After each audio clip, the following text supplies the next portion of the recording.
So you said that you wanted to be the next Oprah? Yes, I do. And do you think that Oprah would ever in a million years tell people to beat their kids? No, because she's not Jamaican. I'm serious. Hey everybody, it's your boy Jay Rich. You know me, Spider-Man, all day, every day. Check it out. I'm here with Steve Williams, writer and creator of the Jamaican Talk Show. So, tell these people, what is this? Because I mean, yes, it's a live performance, play, all that stuff. But what exactly is it? It's basically Oprah Winfrey combined with Medea. Imagine a person giving advice to people who doesn't have patience to listen and who has a Jamaican temper. That's what the show is all about. Okay. So Medea, Oprah, with some Jamaican flavor. Yes. All right, you know what? I like that. Come on. We need some more Jamaican flavor out here in entertainment anyway, so. Exactly. Just saying. All right, so, like, where did you, like, when did this all start? Like, how far back are we going? From childhood, I grew up with a strict Jamaican mother and really crazy Jamaican aunts who had great senses of humor and would give wacky advice that didn't make any sense at all. So, this is just coming to the Philly scene. This came from the New York scene? Yeah, I started this character originally on YouTube, doing YouTube skits, and then I eventually went to black box theaters and in New York City, and had a nice little run. The pandemic hit, and it impacted everyone in the theater world in New York drastically. Yeah. And so I focused on rewriting the play. It was originally a 1 hour play. I rewrote it to be a 2 hour play, and I decided to roll the 2 hour piece in Philadelphia. I've always felt a spiritual connection to the city of Philadelphia. I don't know why. I've always felt like connected here spiritually and artistically. I know we talked earlier about like future plans, expansions, all that stuff, the next steps, the next phases. Explain to people what's your dream?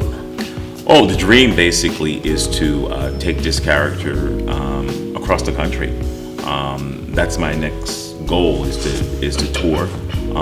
I first have to, rebrand myself and focus more on the business side. Step away from the creative side of it and focus more on building the business and focus 100% on branding, building my brand. Yes, because a lot of creatives have an issue with, it's a hard balance. Yes. You're either going to be the business or you're going to be the creative. Yeah. And it's hard to do both. It is. A few can do it, but usually that means they're insane. You're right. Hi. What would you like to do with this if you had like a genie popped up and was like, listen, I'm gonna give you one wish. Anything. What do you want to do with this? A lot of things. I'd like this character to be a multimedia type of character, as far as theater, movies, television, and I also want to branch off to do other projects that are unrelated to this. But I first have to have one big hit. So this will be, I think, the one thing that's going to open the doors for me creatively, because I'm really a writer. That's what my goal is. I like being by myself writing more than I like being on stage. So writing is my ultimate goal, creating stuff that's going to be on media and build an audience. Now, as a writer, you've worked on other projects, right? Yeah. Yeah, I worked on a web series. I was a producer on the series, and I was a co-writer. And it was Rhonda Mitchell, MD. It's about a black doctor who doesn't want to be in Harlem, but she's obligated to work for her father's practice. And the show is on Tubi, and it got picked up by Universal NBC. And the show is still in development. But I'm not the creator. I was just a person who contributed to the web series. And the writer, Carolyn Pierre Outler, she's my friend, and we supported her, and so glad to see her that she's taking the show to the next level. So, and that's a very special thing to have, is that I honestly don't see that often, especially in this community of the arts, is the real support. There's the what I call the performative support of, you know, a couple likes here and people like will comment, which is cool and all. But to help someone actually build their brand, to get into a larger access of either funding or exposure or something that can help build that empire of sorts, you can use that, and hopefully people reciprocate. You know, I see this in a lot of other industries where somebody will promote, say like, I take on your show and I help boost it up and all that stuff. It gets big. Then you use your influence at that time to help build a project I'm working on, because there's enough out there for everybody. There's enough money, enough food out there for everybody to eat. Are you gonna stay with the same play?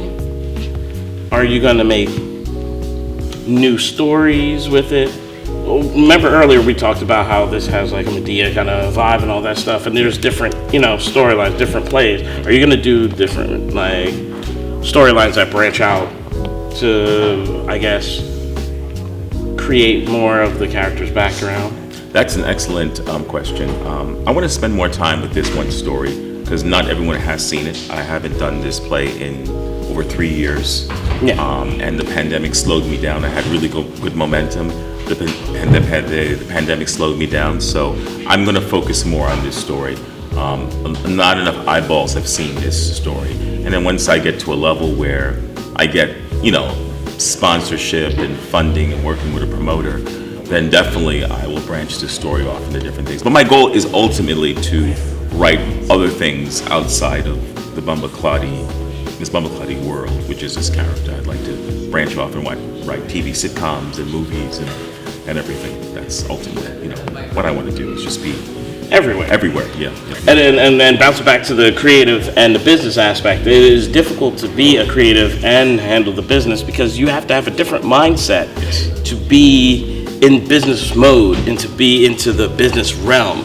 So a lot of creatives don't understand that part because your feelings don't exist in the business world. They don't. That's for your creative.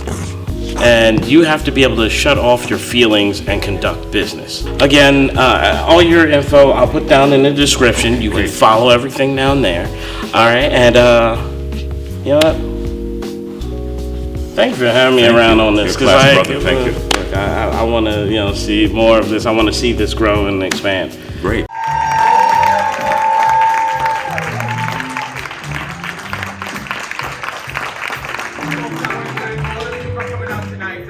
I really appreciate it. And listen, this is a free show, but you have to do me you want us to stay in Philadelphia? So you have to spread the word. You have to spread the word. I have shows from December 2nd to December 11th. Alright, so just go and spread the word. I'm giving out discount tickets. If you want to come to the show and talk to me and get my phone number, I'll give you everybody discount tickets. I want to stay in Philadelphia and continue the arts with all these talented actors. But you have to help me and just spread the word, okay? Thank you for coming out tonight.